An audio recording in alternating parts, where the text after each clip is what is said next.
Assalamualaikum warahmatullahi wabarakatuh. Halo rekan-rekan semua. Di sini saya Eka Hana Febtizawati, mahasiswa PPG Prajawatan tahun 2022, Prodi Matematika, akan membahas mengenai pedoman observasi peserta didik pada mata kuliah pemahaman tentang peserta didik dan pembelajarannya. Guru memegang peran penting dalam proses pembelajaran di kelas, termasuk dalam meningkatkan kualitas pendidikan. Guru sebagai komponen kunci dalam mendidik peserta didik sebagai generasi muda yang mempunyai karakter diri maupun karakter bangsa. Pendidikan yang tidak hanya mencapai kecerdasan dalam bidang pengetahuan, tetapi juga keterampilan serta karakter yang sesuai dengan profil pelajar Pancasila. Perkembangan peserta didik akan berlangsung secara optimal apabila berkembang sesuai dengan fase dan tugas perkembangannya masing-masing. Sehingga perlunya guru untuk mengetahui karakteristik peserta didik yang berada di dalam kelas. Karakteristik peserta didik yang akan dibahas pada video kali ini mencakup perkembangan fisiologis, perkembangan kognitif, perkembangan emosi, perkembangan psikososial, perkembangan moral, motivasi belajar, serta gaya belajar. Perkembangan fisiologis. Ada 4 aspek perkembangan fisik, yaitu sistem saraf, otot, kelenjar endokrin, dan struktur tubuh seperti perubahan tinggi dan berat badan. Perkembangan fisik mempunyai kaitan erat dengan perkembangan motorik. Perkembangan motorik adalah perkembangan dari unsur kematangan dan pengendalian gerakan tubuh yang berkaitan erat dengan perkembangan pusat motorik di otak. Aspek yang diamati pada perkembangan fisiologis yaitu menjaga kebersihan diri dan dapat mengkoordinasikan gerak tubuh dengan baik. Perkembangan yang kedua yaitu perkembangan kognitif. Karakteristik perkembangan kognitif menurut Piaget pada peserta didik usia 16-17 tahun sebagai berikut. Sudah menguasai penalaran dan berpikir secara abstrak. Yang kedua, mampu menarik kesimpulan dari informasi yang ia dapat.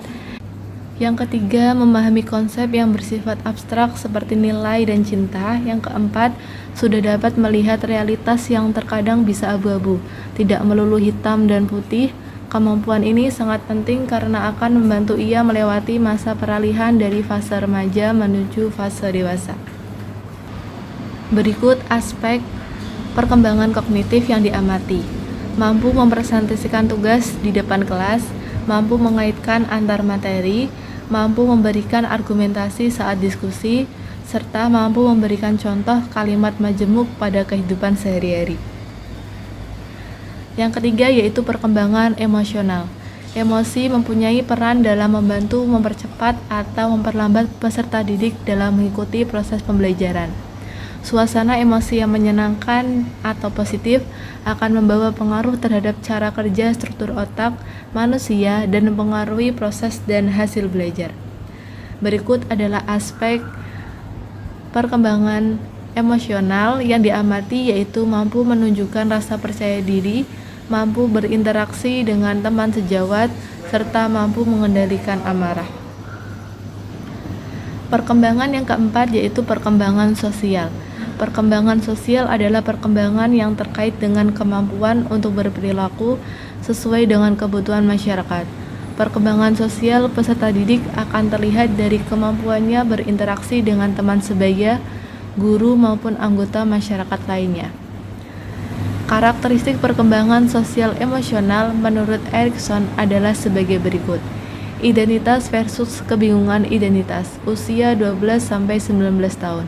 Pada tahap ini, individu melakukan pencarian atas jati dirinya atau identitasnya. Jika ia gagal pada tahap ini, maka ia akan merasa tidak utuh. Di tahap ini, individu mulai mencari tahu siapa mereka, mengenai apa yang mereka mau dan di mana mereka hidup nantinya.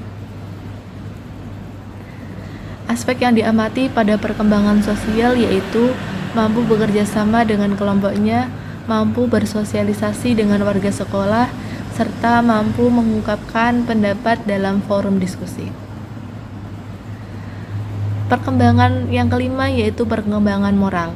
Moral merupakan aspek perkembangan yang terkait dengan aturan atau konvensi mengenai apa yang harus dilakukan oleh individu dalam interaksinya.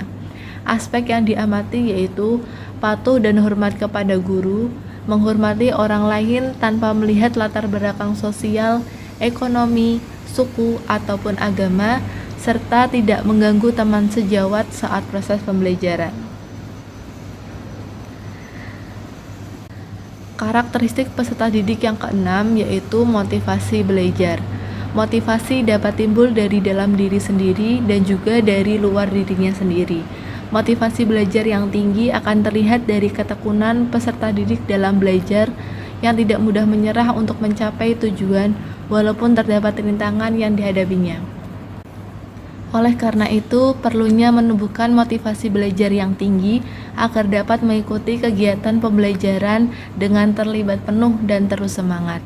Aspek yang diamati yaitu mengikuti kegiatan pembelajaran dengan sungguh-sungguh, selalu berusaha mengerjakan tugas yang diberikan oleh guru dengan tepat waktu, senang ketika guru memberikan pujian kepada peserta didik, suka bekerja sama dengan kelompok untuk menyelesaikan tugas yang diberikan oleh guru, serta ruang belajar di sekolah nyaman sehingga peserta didik bisa fokus dalam belajar. Karakteristik peserta didik yang terakhir yaitu gaya belajar.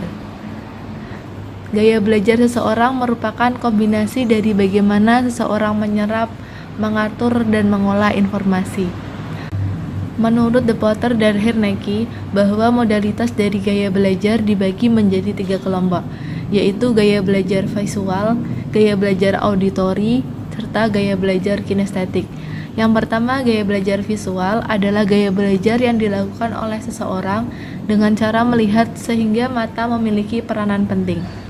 Yang kedua, gaya belajar auditori adalah gaya belajar yang dilakukan oleh seseorang dengan menggunakan indera pendengaran untuk memperoleh informasi. Kemudian yang ketiga, gaya belajar kinestetik adalah gaya belajar yang dilakukan oleh seseorang dengan melakukan sentuhan, gerakan, dan pengalaman untuk memperoleh informasi. Berikut adalah aspek yang diamati dalam gaya belajar yang memuat gaya belajar visual, kinestetik, dan juga auditori. Yaitu yang pertama, lebih suka membaca daripada dibacakan, lebih mengingat apa yang dilihat daripada yang didengar, lebih paham saat mendengarkan penjelasan daripada membaca sendiri, suka berdiskusi dan menjelaskan dengan lengkap, belajar melalui praktek, serta sulit diam saat belajar. Demikian video terkait dengan pedoman observasi peserta didik. Semoga dapat menjadi gambaran bagi guru untuk mengetahui karakteristik peserta didik sehingga dapat melaksanakan pembelajaran yang sesuai dengan tahap capaian belajar murid atau teaching at the right level yang berpusat pada kesiapan belajar murid bukan pada tingkatan kelas. Apabila terdapat kesalahan maupun kekurangan pada video ini, saya memohon maaf. Wassalamualaikum warahmatullahi wabarakatuh.